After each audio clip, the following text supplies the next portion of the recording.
الیوم اکملت لکم دینکم۔ اس عرش والے نے کہہ دیا میدان عرفات میں کہ آج میں نے اپنا دین تمہارے اوپر پورا کر دیا۔ ایک ایک دو دو حکم نازل ہوتے رہے، اور اللہ کے نبی نے اس کی وضاحت یہ فرمائی کہ دین کیا ہے۔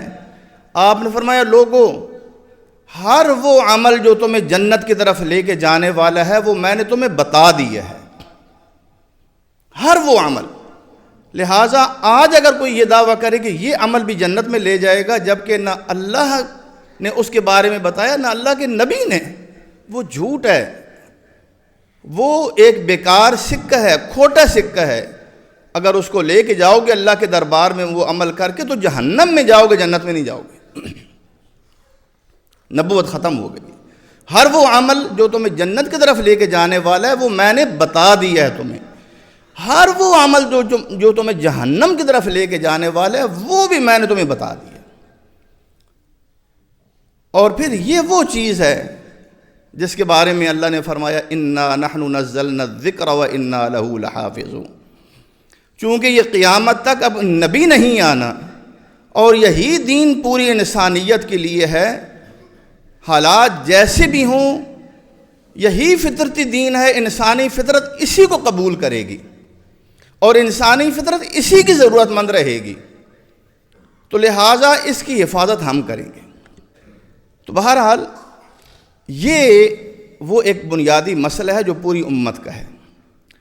آپ پاکستان میں نہیں، دنیا کے کسی ایسے خطے میں چلے جائیں جہاں مسلمان بستے ہوں، وہاں آپ جا کے یہ کہیں کہ ایک شخص یہ دعویٰ کرتا ہے کہ میں نبی ہوں، میرے اوپر وحی آتی ہے اور مجھ پر ایمان لانا واجب ہے، جو میرے اوپر ایمان نہیں لائے گا وہ کافر ہے، وہ جہنمی ہے، بلکہ وہ اتنا اگریسو ہو جاتا ہے، وہ کہتا ہے کہ وہ حرام کی اولاد ہے، جو مجھ پر ایمان نہیں لاتا وہ حرام کی اولاد ہے۔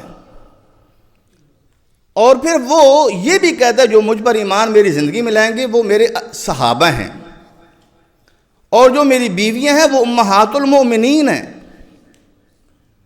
اور وہ یہ بھی دعویٰ کرتا ہے کہ یہ جو 313 لوگ ہیں یہ بدری صحابہ کی طرح ہی ہیں، اور وہ آگے سلسلہ چلا رہا ہے، وہ تبلیغ کر رہا ہے، کہتا ہے کہ اس پر ایمان نہیں لاؤ گے تو مسلمان نہیں ہوگے۔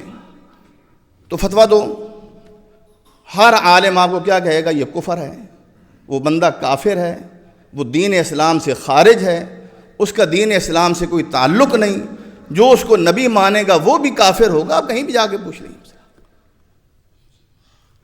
مکے چلے جائیں، مدینے چلے جائیں، یمن چلے جائیں، شام چلے جائیں، دنیا کے کسی کونے میں چلے جائیں، یہ امت مسلمہ کا متفقہ عقیدہ ہے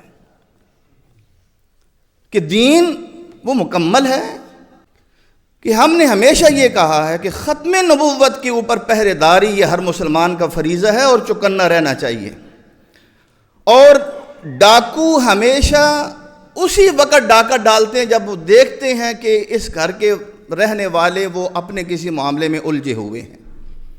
ہم اس وقت یہاں ڈاکہ ڈال سکتے ہیں اور اپنا مطلب حاصل کر سکتے ہیں۔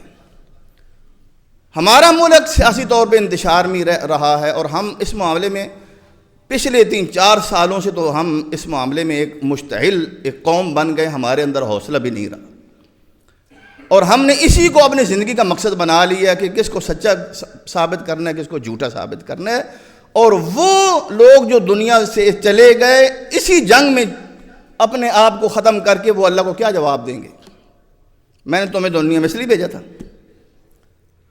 نمازوں کا حساب ہوگا، عقیدے کا حساب ہوگا، نبی کا حساب ہوگا۔ ما تقول فی ھذا الرجل، وہ جو میں نے آخری نبی مکہ میں بھیجا تھا جو مدینہ میں فوت ہوا، اس کے بارے میں تمہارا کیا عقیدہ ہے؟ اس کے آگے بھی کسی کا عقیدہ بیان ہوگا کہ جو تمہارے موجودہ سیاسی رہنما تھے تم کس کا بیج لگا کے آئے ہو؟ کیوں نہیں اللہ سے ڈرتے؟ کیوں اپنے آپ کو داؤ پہ لگایا ہوا ہے؟ اپنے ایمان کو داؤ پہ لگا دیا ہے، اپنی نسلوں کو داؤ پہ لگا دیا ہے، اپنی عزتوں کو داؤ پہ لگا دیا ہے۔ کب ہم ہوش میں آئیں گے؟